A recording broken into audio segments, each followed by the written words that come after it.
ঢকুৱাখানাৰ সুনীল গগৈৰ পত্নীক হায়দৰাবাদত থকা ফৰেনচিক লেবৰেটৰীলৈ প্ৰেৰণ কৰিব মুখ্যমন্ত্ৰী হিমন্ত বিশ্ব শৰ্মাই। DNA ৰিপৰ্ট অনুসৰি উদ্ধাৰ হোৱা মুণ্ডহীন মৃতদেহটো সুনীল গগৈৰ পৰিৱৰ্তে জাহাংগীৰ হুছেইনৰ বুলি কোৱা হৈছে। কিন্তু এই কথাত এতিয়াও পতিয়ন যাব পৰা নাই সুনীলৰ পত্নী পুষ্পা গগৈ। আজি ঢকুৱাখানাত সুনীলৰ পত্নীয়ে মুখ্যমন্ত্ৰীক সাক্ষাৎ কৰাৰ সময়ত ফৰেনচিকৰ বৈজ্ঞানিকক লগাই দিয়াৰ প্ৰতিশ্ৰুতি দিয়ে মুখ্যমন্ত্ৰীগৰাকীয়ে।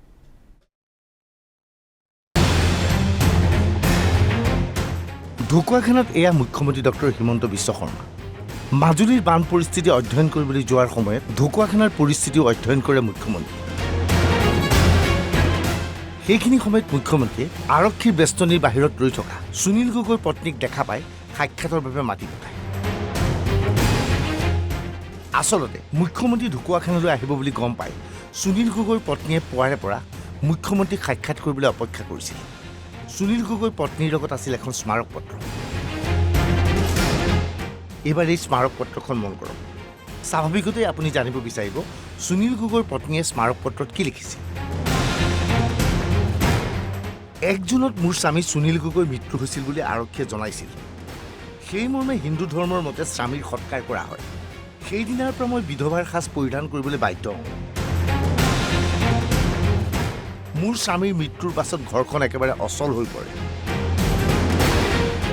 আমাৰ সন্তানে BBA তৃতীয় ছেমিষ্টাৰলৈ ৭৫% নম্বৰ পাই উত্তীৰ্ণ হৈছিল। স্বামীৰ মৃত্যুৰ পাছত সন্তানটোৰ শিক্ষা জীৱনলৈ অন্ধকাৰ নামি আহিল। মুখ্যমন্ত্ৰীক মোৰ সন্তানক পঢ়োৱাৰ দায়িত্ব ল'বলৈ অনুৰোধ জনালোঁ। সুনীল গগৈ জীয়াই আছে নে নাই তদন্ত কৰিবলৈ অনুৰোধ জনালোঁ। সমাজত মই বিধৱা হৈ জীয়াই থাকিম নে সধৱা হৈ জীয়াই থাকিম জানিব বিচাৰিম। পৰিয়ালটিক জীয়াই থকাৰ সুবিধা প্ৰদান কৰিবলৈ মুখ্যমন্ত্ৰীক অনুৰোধ জনালোঁ। এইবাৰ এই দৃশ্য মন কৰক। মুখ্যমন্ত্ৰীয়ে স্থানীয় বিধায়ক নৱদলৈৰ উপস্থিতিত পুষ্পা গগৈৰ সৈতে কিদৰে কথা পাতিছে।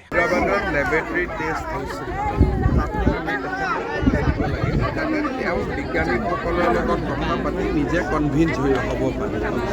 তেওঁ মনত এটা কষ্ট পাই আছে দুয়োটা ফালৰ পৰা। গতিকে মই ব্যৱস্থা কৰি দিম। আপোনাৰ কোনোবা এজনৰ লগত মই টিকটো কৰি দিম।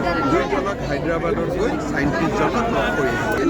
ল'ৰাটোৰ পঢ়া শুনা আমি চাম, সেইখিনি কথা নাই। আমাৰ পাৰ্টীৰে ল'ৰা আছিলে, কোনো সমস্যা নাই। যি পাৰোঁ মই সহায় কৰি দিম।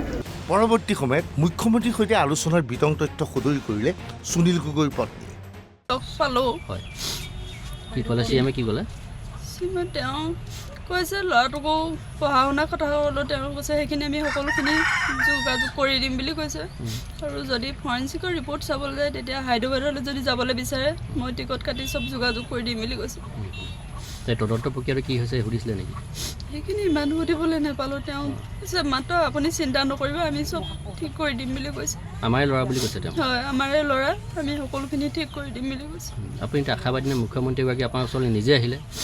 হয়, বৰ্তমানৰ আশাৰ কাৰণে সদায় আশা কৰিয়ে ৰৈ আছোঁ। হয়, কিন্তু আপোনাৰ আৰক্ষী আৰু প্ৰশাসনে বাধা দিছে। তেওঁলোকে বহুত বাধা দিছে, মোক যাবলৈ নিদিয়াকৈ ৰাখি থৈছে।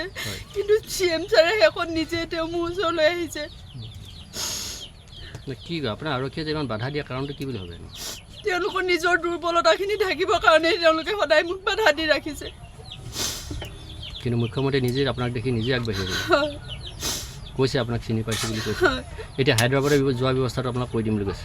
হয়, যদি যাব বিচাৰোঁ তেওঁলোকে যোৱা ব্যৱস্থা কৰি দিম বুলি কৈছে। এই মুহূৰ্তত প্ৰশ্ন হয়, ঢকুৱাখানাত উদ্ধাৰ হোৱা মুণ্ডহীন মৃতদেহটো প্ৰকৃততে কাৰ আছিল? DNA ৰিপৰ্টত কোৱা হৈছে এই মৃতদেহটো সুনীল গগৈৰ নহয় জাহাংগীৰৰ। কিন্তু প্ৰশ্ন হৈছে হায়দৰাবাদ স্থিত ফৰেনচিক লেবৰেটৰীৰ এই DNA ৰিপৰ্ট প্ৰকৃততে কিমান দূৰ সত্য? মই বহুত CID ইনকুৱাৰী কৰি আছে কাৰণে মই বিশেষ খবৰ লোৱা নাই। কিন্তু এইটো কথা ঠিক, যিহেতু হায়দৰাবাদৰ CFL তাতকৈ ওপৰত ভাৰতত ফৰেনচিকৰ বা DNA এজেঞ্চি নাই। গতিকে আমি হায়দৰাবাদ CFLৰ ৰিপৰ্টটোক সঁচা বুলি ভাবিয়ে আগবাঢ়িব লাগিব। সুনীল গগৈ ক'ত আছে? সুনীল গগৈ জীৱিত অৱস্থাত আছেনে? সুনীল গগৈক আটক কৰিব পৰা যাবনে? সাংবাদিকৰ প্ৰশ্ন মুখ্যমন্ত্ৰী। এজন মানুহ যেতিয়া বা কোনোবা এটা হত্যা হয় বা কোনোবা মানুহ যেতিয়া নোহোৱা হয়, এমাহ এবছৰ কেতিয়াবা 3 বছৰ পিছতো ট্ৰেক কৰিব সময় লাগে। তাৰ সময়সীমা এটা ধৰি আপুনি কাম কৰিব নোৱাৰে। কাৰণ মানুহৰ লগত কথা নাই, মানুহটো আটাইতকৈ আমাৰ যিমান ধৰাত যিমান প্ৰাণী আছে তাৰ ভিতৰত মানুহে আটাইতকৈ ডাঙৰ বিবেকবান আৰু বুদ্ধিবান। গতিকে মানুহৰ লগত আপুনি যেতিয়া কিবা এটা সমস্যা হ'ব তাৰ একদম 10 দিনত উলিয়াই দিম, 30 দিনত উলিয়াই দিম, তেনেকুৱাতো কথা নাই। কিন্তু পুলিচে নিজৰ কাম কৰিব, বিশ্বাস ৰাখক, সকলো ঘটনাই পুলিচে সমাধান কৰিব পাৰিছে, এইটোও কৰিব। CID নিশ্চিত সুনীল গগৈ পলাতক অৱস্থাত আছে, কিন্তু সুনীল গগৈয়ে জাহাংগীৰক হত্যা কৰি মৃতদেহটো সুনীল গগৈ বুলি প্ৰতিপন্ন কৰিবলৈ কিয় চেষ্টা চলালে, ইয়াৰ উত্তৰ CIDয়ে বিচাৰি পোৱা নাই।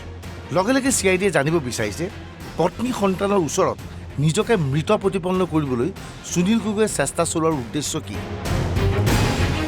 পত্নীৰ সৈতে এই ক্ষেত্ৰত সুনীল গগৈ কিবা সংঘাত সৃষ্টি হৈছিল নেকি, ইয়াৰ উত্তৰ বিচাৰিছে CIDয়ে।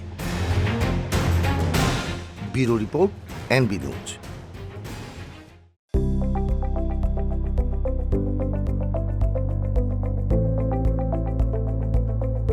NB নিউজ, সহজ সৰল ভাষাত নৱভাৰতৰ কথা।